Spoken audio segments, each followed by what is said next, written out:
Welcome to What the Comp, the Pay Strategy Podcast, where compensation stops being confusing and starts making sense for real organizations. I'm Jennifer Loftus, National Director at Astron Solutions. And today, we're taking a break from our usual format. Earlier this summer, we shared a WorldatWork and Society for Human Resource Management conference recap with Kim Harmon and Nick Velasquez, members of the Astron Solutions consulting team. This time, we're looking at the conference season through a different lens. Not only from the perspective of a compensation professional, but also from the perspective of a senior advisor and thought leader who has spent more than 45 years watching the human resources and total rewards professions evolve. Joining me today is Michael Maciekowich, the other National Director at Astron Solutions and my business partner for the last 27 years. Mike has seen trends come and go. Technology reshape the profession. Employee expectations change. And organizations repeatedly wrestle with the same challenge. How do we make compensation decisions that support both our people and the long-term health of our organization? Today, Mike and I will explore what stood out during the 2026 conference season, what human resources leaders and executives should be paying attention to, and what these conversations may be telling us about the future of compensation, total rewards, and organizational leadership. Mike, thanks for joining me on What the Comp. Well, thank you for having me. Oh, you're always welcome here. And, we've got a lot to explore, so why don't we dive in? Okay. All right. So for our listeners who aren't familiar with the Society for Human Resource Management Conference, or SHRM, as we'll call it through the episode here, if you had to sum up that experience in just one word, what would that word be? And of course, I'm going to ask why. Right. Yes. I would say overwhelming. Overwhelming. Okay. And, tell me more. And overwhelming mainly because of size. I mean, you're talking 20 to 25,000 human resource practitioners all funneled into one place. Yeah, that's a lot. That's a lot. It's a lot of HR people. And overwhelming from the standpoint of the choices they have. I've heard that from members before where they go, I'm not sure what I can get to. Or can I get to at all? Right. And even the exhibit hall. Yes. You have 600 plus exhibitors that they're trying to go around to learn some of the latest techniques, technology, and many times they get maybe a third through that. Yeah, it's like a football field. Right. Or two so it can fields. be overwhelming for a lot of people. And again, it's also depending on how you use that. I think a lot of people go and they're just going for the sessions, right? They want to learn something. They want to get their recertification credits. That's right. Yes. So they're there for a lot of different reasons. But to me, the ones who really use it for networking are getting the most out of it. Because think about, you have all of these other human resource professionals from all over the world that are dealing with some of the same issues. So, it's interesting if you sit at the lunch tables and listen to the conversations. That sometimes is more valuable than even the sessions themselves because they're asking questions like, have you ever dealt with this issue? Or how did you deal with that? Or how did you get your boss to understand what you need to do? So to me, those folks are starting to grasp what the real value of that conference is. Right. Not to take away from the sessions. Oh, no. For educational purposes. Absolutely. But I think that those who don't take advantage of that are losing a great opportunity. Exactly. To talk with your peers, to meet new people, to find, I'm not the only person who's grappling with this problem, and get some new ideas there. Yes. Yeah. No, absolutely. It's certainly a lot, right? That's packed in there. It is a lot. And it can be hard too, because, at any given time, there may be 10 or 15 different sessions going on. That's And right. what if you want to go to both? And how do you pick? And, Right. and you've got some overwhelm there. And there's also disappointment to a certain degree. I've heard from people who say, I was expecting something different in the session. And so one of the problems that I know from SHRM as an organization, how do they better manage those sessions in terms of, unlike your session at the national conference, it was wonderful and educational, and you were not selling. Right. And that's always a concern, that sometimes consultants get the session and at the end they say, well, I'd like to share more information, but give me your card and we'll call you. And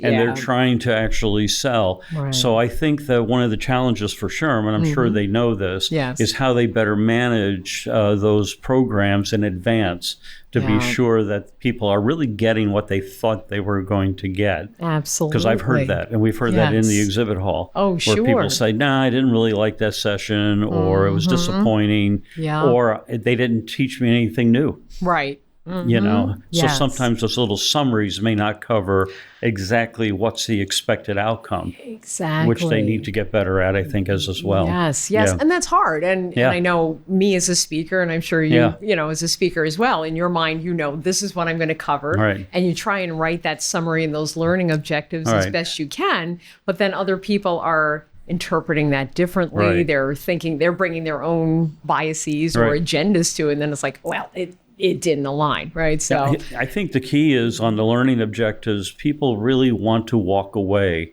with something they can actually use. Yes. I can go back to my office and, they told me if I do step 1, 2, and 3. And so that's what I've tried to do on a lot. I know you did that, is to say, here's all the theoretical early on, but let's talk about the practical. Yes. What can I really do and take out of that session that I can use tomorrow? And I don't have to call anybody. I can actually try to do that myself. Yes, exactly. Those immediate takeaways, those immediate action items are, everybody's looking for that, right? We're not here at a university class. We're not here for the theory per se, right? It's more, how do I use this? And, another issue, of course, is the level of the practitioner. Well, because SHRM being so big at 25,000 people, you're going to get a large group of entry, novices that are coming in for the first time. So they're wanting to learn everything. Right. And then you'll have other people who are, like myself, have been in the field for many, many years. Yes. And they're the ones who probably get the most disappointed because they're saying, well, I already know that. Right. What did I learn from this? Was there anything new that I could take from that? And that's another challenge, in terms of, I know they try to...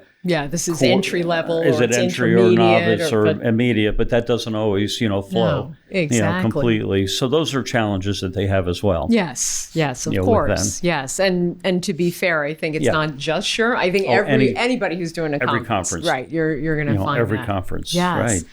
So, what did you find surprising about this year's event? What always surprises me is the same issues that are coming up. Ooh, and all right. We sit there for, I've been doing this now all these years, and we've been doing 27 years. Yes. Yeah. And for that, people are coming up and saying, well, I'm struggling in putting job descriptions together. Right. And I'm sitting there, I'm going, well, but isn't that a basic? That's the basic That's of where you HR. start Yes. from. Or, our merit pay system's not working.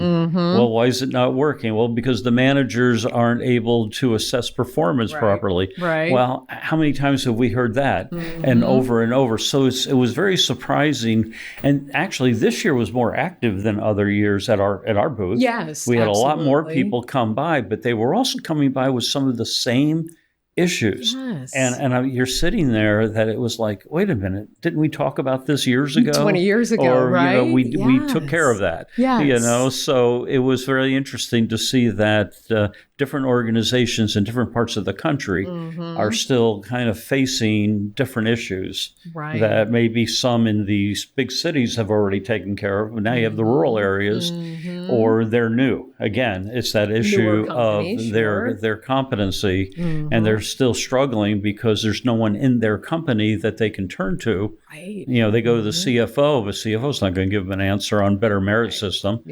So that's the struggle, I think. So, yes, I thought that was very surprising that we had a lot of repeat conversations going through and the challenges that they're facing now in terms of, well, we're cutting costs. We have to watch our budget. And I'm being asked as the HR professional to do more. Yes. And to come up with answers without bringing somebody else in. Yes. And that is a challenge because they know they need the help, but they're not always allowed to bring others in. Those resources. So that's why they go to the sessions, hoping they're going to be able to take that.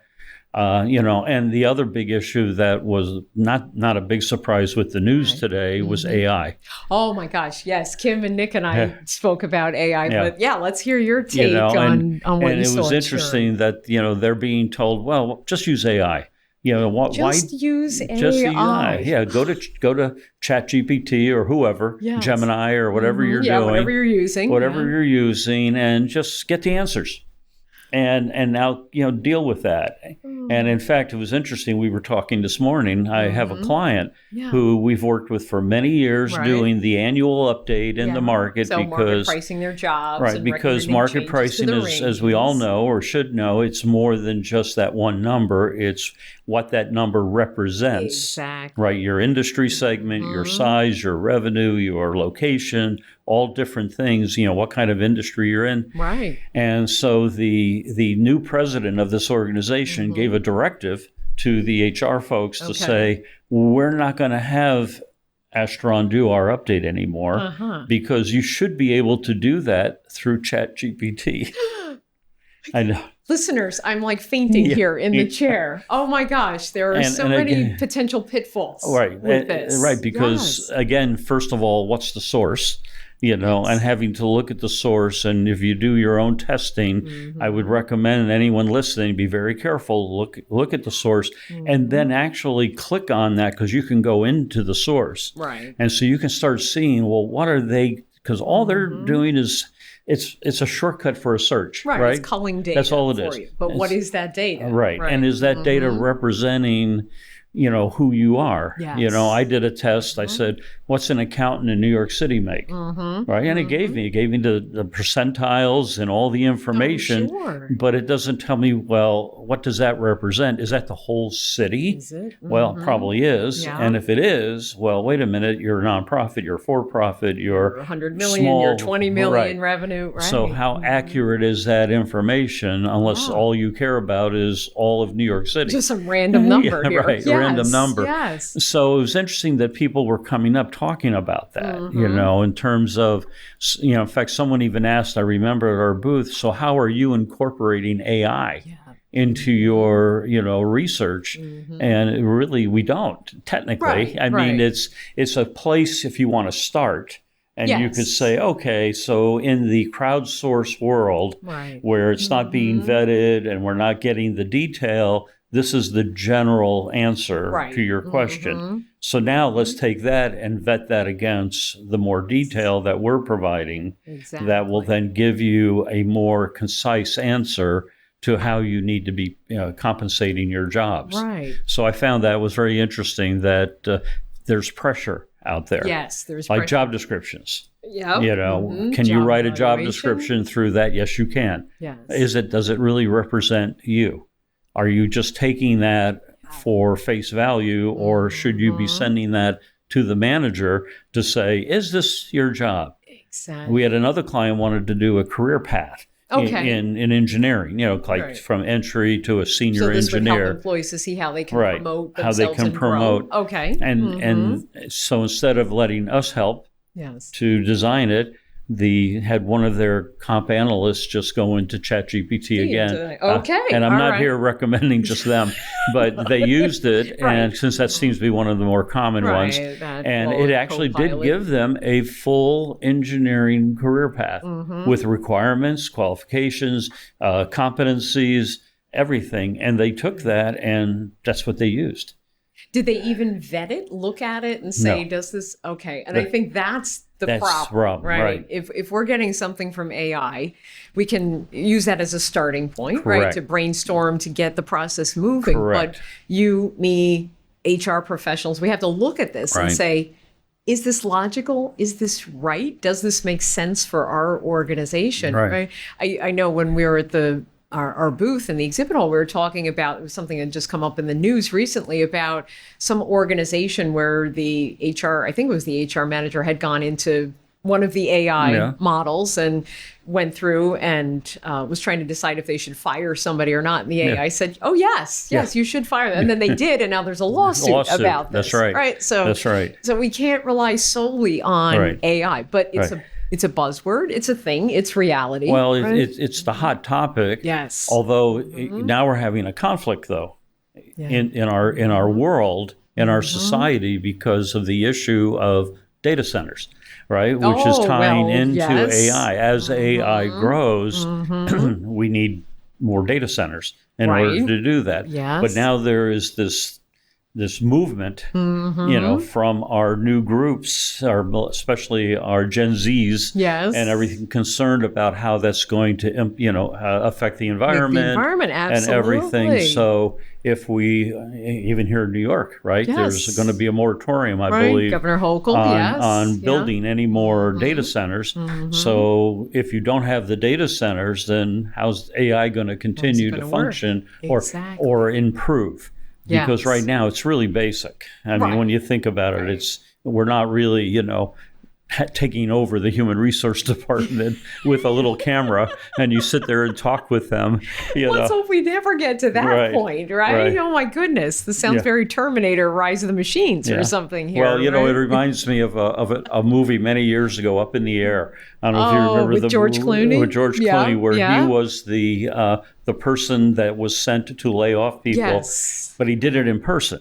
And he had, he ended up with like 10 million miles on the airline, and he was always going somewhere in person to talk with someone about, you are now losing your job. And towards the end of that movie, they started introducing really the first version of AI, where you didn't have to be there in person. You could do it through like Zoom. Oh, geez. Okay, so the packet was at the desk. You're not there, and you're on a camera. And then you're starting to tell the person, now, sorry, but we're going to eliminate your job. There's a packet, just sign this document. And you could see how it changed the emotion, where he was able to deal with the people in person versus even going through a Zoom camera. It changed the whole nature of the meeting. So I really think there's only so much that AI is going to be used for in the human resource arena, because we are still human resources, and we deal with people every day, and that is our job. Let us not forget that. That is right. That's very, very important. So I know SHRM actually had, I believe, a few sessions on that. A number, but that's really the message, I believe, that people, and I did hear some people talk about that, that trying to push back in their companies, don't forget, we're here, we have to deal with people. Exactly. And even if I'm giving them bad news, I'd rather sit there in person and tell them that and explain that to them, just like a manager doing a performance review. Think if they were doing that on a Zoom camera, it really would have no effect at all. I know. We did it during the pandemic because we had to, but not ideal situation. So I think that was kind of a part of the buzz, was how does this all start working together? Right. Because they're being pushed from a cost standpoint. AI could maybe save us some money, but in the meantime, we're starting to lose that touch, And so that was a issue that was coming up a lot during the conference. Yeah, absolutely. Absolutely. Yeah, that was probably the hottest topic. That was. And you've mentioned cost, and thinking about going to SHRM or WorldatWork or ASHRM or, any of these conferences that are out there, this is a significant investment, right? The registration fees are a couple $1,000, depending on when you register. You've probably got airfare, hotel, foods, et cetera. So we're looking at least $3,000, if not more, to go to a conference. So How should someone approach their manager, right, to say, let's invest this money? You know, why should we spend this money for me to go to a conference? That's a good point. And especially in the in-person, because they do have the virtual option. Right. Yes. Yeah, I think that, again, it goes back to my first statement that if the purpose is more than just attending a session to get certified, right, to get your certification hours. Yes, which are important. I'm biased. I admit this, but those are important. But you can do that virtually. Yes, absolutely. You don't have to go to the conference. Right. Don't have to have the hotel. Don't have to all these things. But if you're going because as a human resource practitioner, you need to interface with others. You need to have that connection where you're starting to hear how other people are dealing with issues. To me, then you'd have to somehow put that into a ROI, into a return on investment. So what's the return of spending the money for me to go there, you know, and spend those thousands of dollars? Well, potentially we've been facing this issue for the last 6 months in our company. I'm hoping I'm going to be able to come back with an answer. Now, it's up to the person who goes to come back and say, here's what I heard. Yeah, they have to deliver on that. Here's what I found out. Our merit pay is not working. Oh, well, what I heard is that we need to move more towards incentives versus merit pay. Whatever. Okay, so now I have a solution, but I wouldn't have had that solution if I hadn't gone and met with people who have actually tried it. Because it's one thing to hear the theoretical. It's another thing to hear the practical. And to hear when people say, hey, we tried that. Don't go down this road. That's not working, but maybe go this way. And they can hear that. And even from vendors, too. Because, you know, we get a lot of those questions at our booth where they'd say, well, how would you deal with this? So kind of free advice. And we're willing to do that when we're there to show our expertise. And so to me, that's where they have to really make the case that the return on investment is that I'm going to be networking to get better answers, not just from the sessions. Because I can do that virtually. Absolutely. And, you know, thinking about that and building on that, I know you didn't do it this year, maybe next year. They did have the feature called Brain Date, where someone could host a roundtable discussion with up to, I think it was either 8 or 10 other people. And so I did one of those. They asked all the speakers if we could to host a Brain Date. And the people that joined mine, it was a lot of that right in real time. You know, here's the situation we're faced with. Oh, well, I ran into that last year. Don't do this. Try that. Have you looked here? And so forth. You know, it's that immediate peer networking, consulting, problem solving. And SHRM would be smart to really market that big time. More than they did. It was a little bit of a best kept secret, I think, of this year. But I think next time around, I think that would become, if I were trying to show why you had to spend the money, I could show that type of session and say, but it's not just, you know, a educational session. It's actually a way to brainstorm together with others and a consultant who's there or a speaker leading it. And that way I'll be able to come back with some ideas, you know, from that. So to me, that's going to be very important in the future because I'm sure as budgets get tighter and people are concerned, you know, how often are they going to want to pay the money, you know, to do that? Because it is quite expensive. It is. And, you know, you and I, we have such a long runway, experience with this conference. Our first one was 1999 in Atlanta. That's right. And we have not missed one. And I'm curious to hear from your perspective, how has the conference experience and SHRM changed over the last almost 30 years here, right? And is the value that someone gets from being there different than it was way back in 99 when we were in Atlanta? I think when we first started, you know, of course, our perspective was as vendors. From so the slightly booth. Different. But still, even from that perspective, it was kind of like a thing you were supposed to do. People were there because, it's SHRM, I'm supposed to go to this. This is what I do. I'm a good HR professional. And the focus in the exhibit hall was picking up tchotchkes. It was just trying to get things to take home to the kids. Trick-or-treating. It was trick-or-treating. Very few interactive questions. Very few, you know, I have these issues. You know, they were more concerned about just getting through the hall. and get collect some stuff things. And go. And even, in fact, I remember, walking around during the day when the sessions were going on, seeing people walking out and into different sessions halfway through the sessions, right? So people were just kind of, and all they wanted really was the handout, because back then it was people all paper. would give paper handouts, right? Yes. So I want a copy of the handout. So they'd go to the session. I forgot that. At the beginning, and then about 15, 20 minutes into it, they'd sneak out, but they've got their handout. Yep, and then go get another handout. And then they would go get another handout because we didn't have the CD or whatever, the app. Yeah. Even the CD was later, right? Yes, that's right. We moved from paper to the CD to the app. Yes. And so really, it was really more of just a thing to do. I don't really feel early in those early years. Yes. Of course, then there was the dramatic change with COVID, obviously. Yes. And even during the COVID years, we still went. Yes. And that was very interesting of how they were, and that's where the virtual, part of it came in. Right. So I think over the years, the last 5 years, I would say, let's only go back 5 years, post-COVID, has been more of what we saw this year, more of the, I'm really looking for solutions. Yeah. I'm here to network.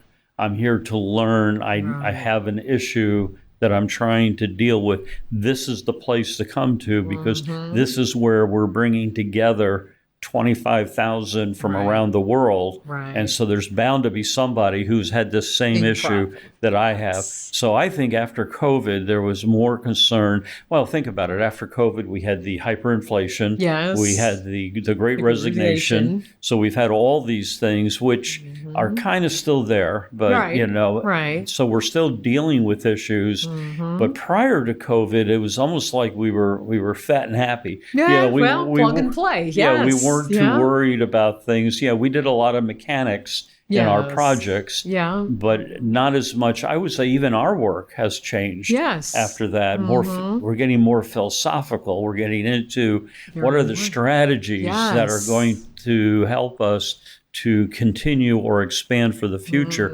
Pre-COVID, it was pretty much just survive and do your things. I mean, we had to go through the 08, 09, little bump that we had. And I think that is affecting SHRM. You're getting people now that today, especially even today, one of the questions is, if you had to kind of guess what 2027 is going to look like, that's really hard right now. It's very hard. And not so much that it's an election year, but everything else is going on in the whole world. Yes. In the whole world. Exactly. So and throw in AI on top of that and everything else.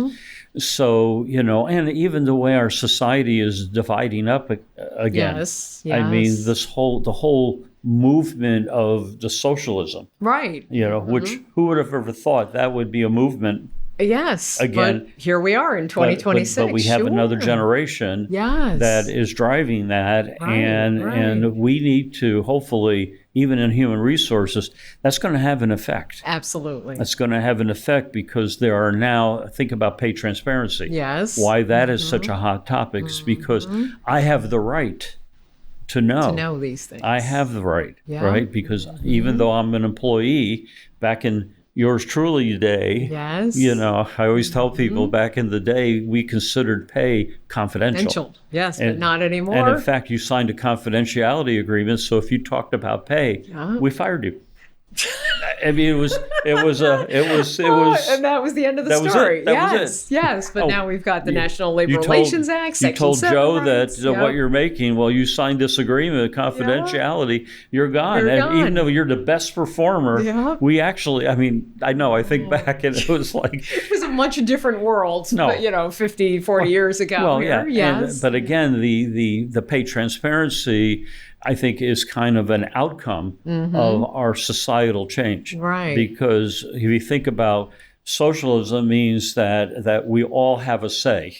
Right. Right. We're all, there's not just the leadership running the place. We all are running the place. Yes. So therefore, we all need to know everything. And therefore, I need to know pay for everybody, and I need to know how I'm going to advance and all these things. So there's going to be a lot of more demands in the next few years. So to me, that is what's happening. I think we're going through a course correction right now. Right, the pendulum is swinging here. So we're in the summer, and as we head towards 27, I think it's going to be shifting how certain things are going to be developed. Sure. I think we're going to see more open incentive programs. Oh, interesting. Where goals and objectives are public. Okay. Are published. Getting rid of the proverbial black box That's here. right. Yes. Well, think about for those who have ESOPs, right? I mean, you think about it, an ESOP is a classic example of transparency because I'm an owner. Right. So I should know how well the company's doing. So ESOP being employee stock ownership plan. Yep. Yeah. Okay. So everybody owns the company, technically. Yes. So therefore, I have a right to see everything.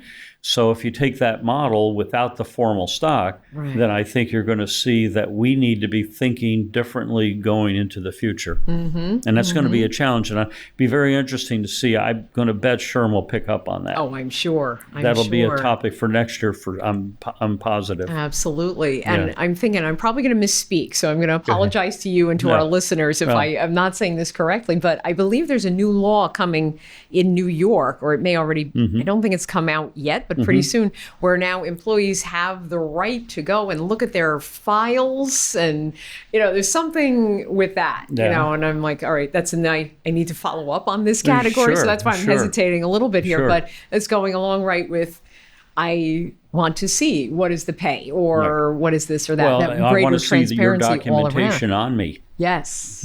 So what's in there? Transparency is going to be throughout the entire process that you're going to be looking at. And I think that the companies that early on jumped on the bandwagon of transparency have found that they're doing much better in their recruitment strategy and their retention strategy, because this younger generation, as I can look at it that way, as the old boomer that's hanging in there, that generation is very much transparent among themselves. Yes. So they share everything. Yes. They share everything. They share what they're making, their job, about their boss, about their company. They're constantly, you don't need Glassdoor. I mean, Glassdoor was the beginning of that. Glassdoor.com was where employees could do reviews on the company. And I think they just got bought out by LinkedIn. In LinkedIn, yes, they're now tied to LinkedIn, which will be interesting. So I think though that's already out there with this with the Gen Zs, and now we got Gen Alpha coming in. And again, they're used to that because they're used to that from school. Yes, colleges are very transparent. And Rate My Professor websites. Right. So therefore, they're expecting that in the workplace. So human resources has to adapt, and kind of evolve to deal with that. And that's the challenge, because you still got some of us boomers out there. There's still a number of us, the boomers who are over the age of 30, and Gen Xers and Gen Xers that are out there. Yeah. And so, and that's part of leadership's challenge too, which HR has to be helpful. Yes. Because depending on the generation of the leadership, that you're going to maybe have to help them to learn to adapt as well. Exactly. Because your younger millennial, let's say, leaders that come in, which is the largest generation, so there's going to be a lot of those in leadership. Yeah. They're already pushing things like AI. They're going to be the ones pushing that. Xers and boomers are kind of sitting back going, I'm not sure that's really the way we should go.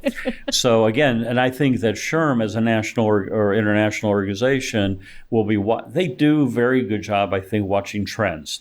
And so as they start seeing these trends, in terms of society, so if society's starting to push more towards a socialist type of society, how does that affect the workplace?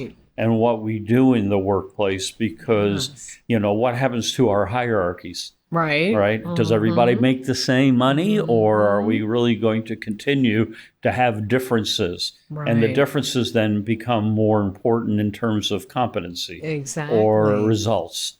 So again, there's going to be a lot of those challenges that will be interesting. I'm kind of excited, even as the boomer, watching things kind of towards the end of the career, but it's probably the first time for a long time that there's been I think this kind of upheaval, so to speak, and how that could affect what we're doing in human resources. Absolutely, because whether we agree or not, with what's going on in the larger world and the political landscape, the fact is it does impact our people and our organizations. So we can't turn a blind eye to it. If we don't like it or if we love it, we're not like, over celebrating. That's right. We have to have that balanced approach. Right. Yes. And we have to have the systems in place to help support whatever's going to be working for us.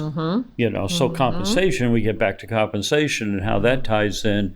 Our compensation systems have to be modified enough to reflect how are we now going to encourage maybe that transparency, but also how are we going to better reward our employees and be accepting to the fact that they may challenge us along the way.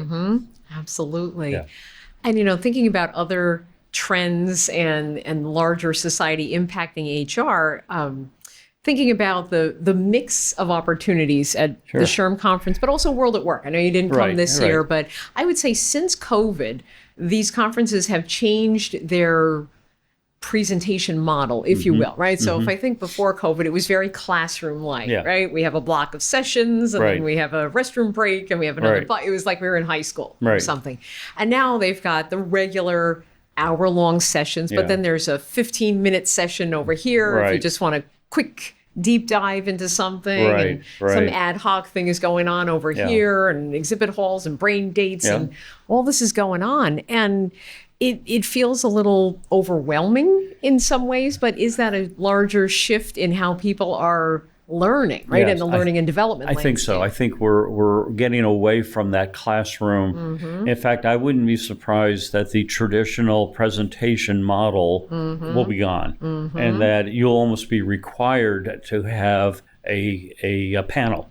See, I've been seeing more and more panels, and where you have, the consultant may be the moderator, but now I've got clients who are now talking about their experience on a panel.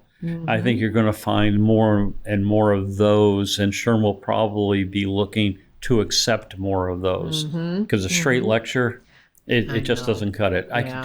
I could go to ChatGPT if I want to. I don't need the straight lecture, or the PowerPoint. I need to hear what people are doing, or what pain did they go through. Exactly. Like we just changed our compensation system. Let me tell you what was difficult or what worked, and having that story of what the kind of the journey we went through. I think people want to hear that.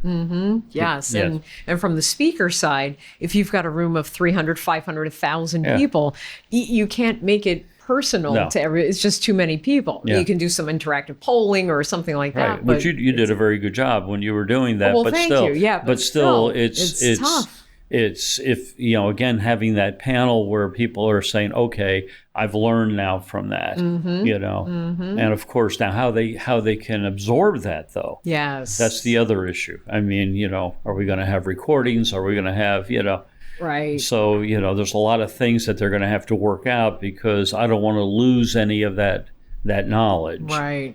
So I think, do they videotape the sessions? Well, they were live streaming a number of them, then through that live stream, somehow they record it. They do so record you can it. Watch on demand for up to, I think it's like 60 days. So that's going to be important more and more, that there be some kind of live streaming, or be able to go back, kind of like when you're using your Teams now, that you can have it create a recording of your call, so that you can at least go back and understand, well, what did I really hear? Yes, exactly. So, but I think that's going to be coming in all at once. And I think that's the future of the conferences as well. It's going to be those brain dates. That's going to be important. I think you're going to see more panels. In terms of experience, sharing actual experiences, not so much the theoretical.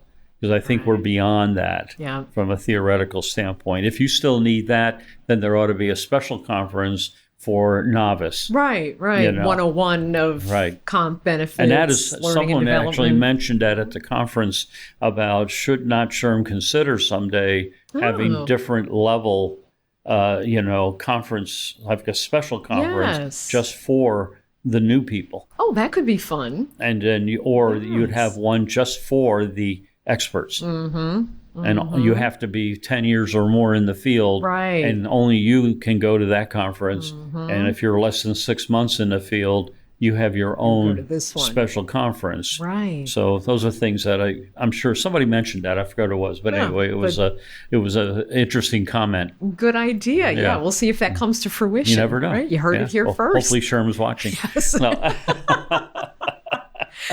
Oh my gosh. Well, we have been talking for quite a while. Let me ask you. No, the time has flown by for me. I hope for our listeners and our viewers as well.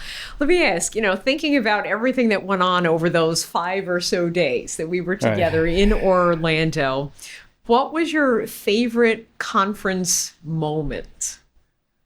Right. And there were many moments. There were many moments. Yes. Which one, or if you had multiple, I will not limit you to just one. Yeah, I think the first of all, look at it from exhibiting and outside of exhibiting, right? Okay. Yeah, so from an exhibitor standpoint, the favorite moment was actually this entire exhibit time. Yes. Because it was the most active, and it was it made it go by fast, but also made it more enjoyable. Yes. Because you were interacting more and more with people that were really looking for some solutions. Right. And not just to pick up something we were giving away. Right, or scan my badge. So to me, that was most memorable this year was that event. Right. And then I'll have to give kudos to the Thursday, the night event. Oh, the Hollywood Studios event. The Hollywood Studios event.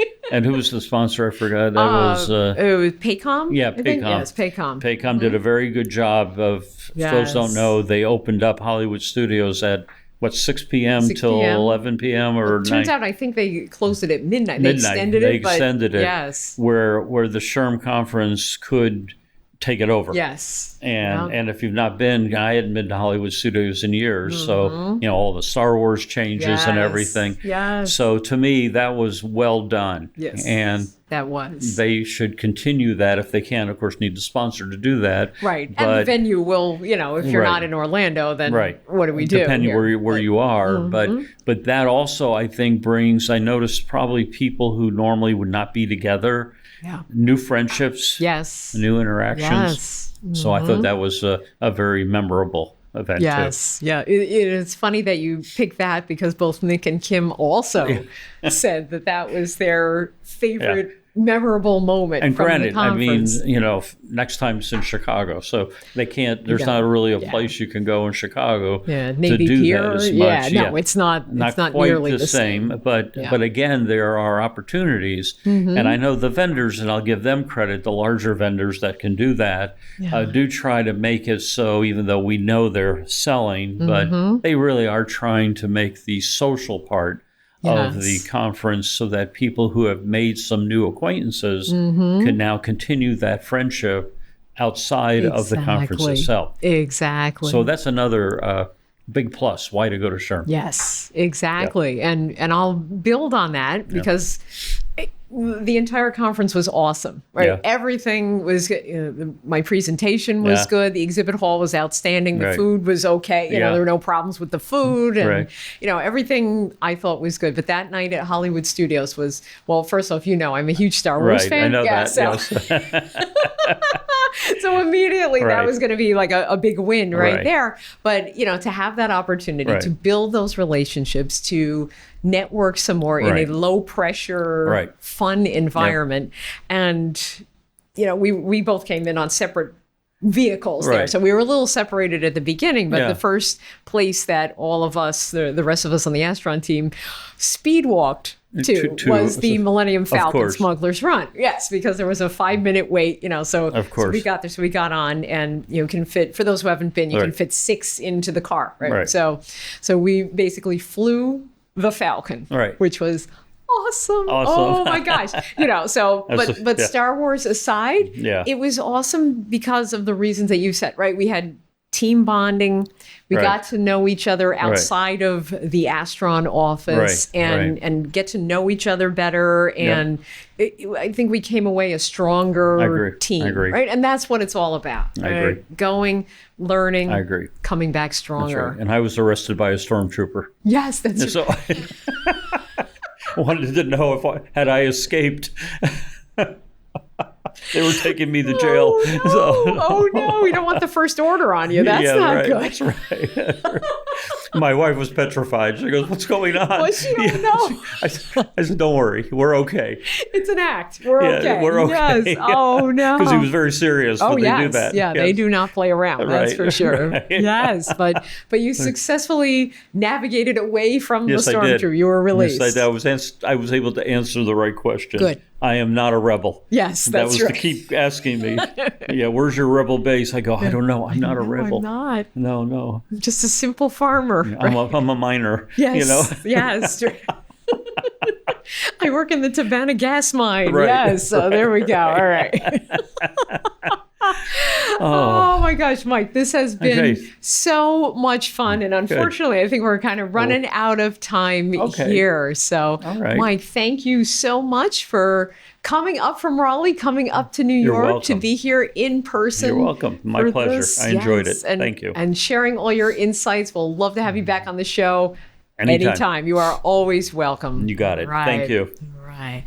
So here's where we land. We certainly heard a lot from Mike today. We heard about the changing landscape of conferences. We heard where we think conferences are going to go over the next 5 years. We heard about networking and AI and whether that may or may not be good for HR, right? Lots of food for thought, here, that Mike has shared. So if these trends and takeaways are things that your organization is working through, you can see you're not alone. We see this often.